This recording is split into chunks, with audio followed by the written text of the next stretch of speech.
Man, it's unfortunate because I actually have school board members who are working against the school division. And I've been dealing with that since I got the jobs. Like, you're on the school board for public schools, but you don't believe in public schools.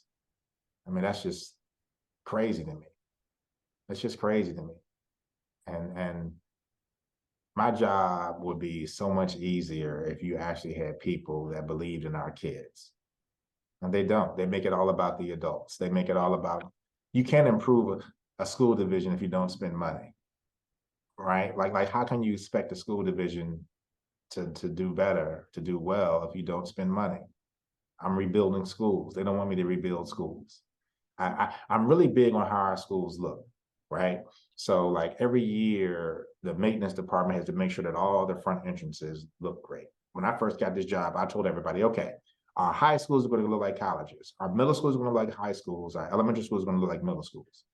People didn't really understand what I meant until we started to improve the infrastructure. So not only, like, the first thing I did was to make sure that all kids in the school division could take their Chromebooks home. Like, couldn't believe that wasn't, the norm, right? Right. This is 2019. Like, why aren't kids taking their Chromebooks home? Yeah. And there was all these reasons on, fear of damage and all that type of stuff. The second thing I did was sign the Nike deal.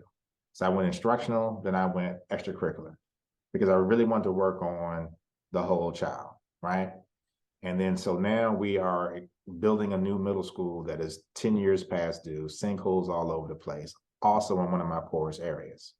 In the meantime, while the kids were out for the pandemic, we signed this branding and marketing deal as a part of our Nike deal that allowed us to wrap all the windows, wrap the doors, put flags outside, right? So that you can feel that school spirit and that school community when you're pulling up to it, and that, I had a kid in that same school that's finally getting rebuilt say, oh my God, this is a new building, all because we put new stuff on the doors and windows, Right. because that's how our kids get excited. And I also want to make them excited about coming back to school.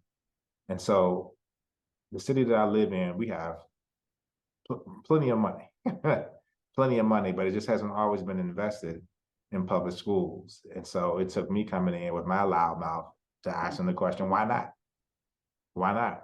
And then look what happens once we do invest. Since I started to really revise the infrastructure in our extracurricular programs, now we're winning all these state championships with these new tracks, right? We're winning state championships with these new floors in basketball. Football's been to the state tournament. They haven't won it yet, out of my 3 high schools, but all of this support. And I started an esports program because I want to make sure, I'm really big on making sure that our kids get involved in school. So our esports stuff, I mean, we have the state-of-the-art equipment, the chairs that these kids sit in, just to play those games is amazing. It's amazing. So the more you get kids involved in school, the active engagement goes up in the classroom. If the active engagement is going up in the classroom, that means classroom management issues are going down. And so if those things occur, that means the student achievement is going up. And that's the model that we've seen during the time that I've been here.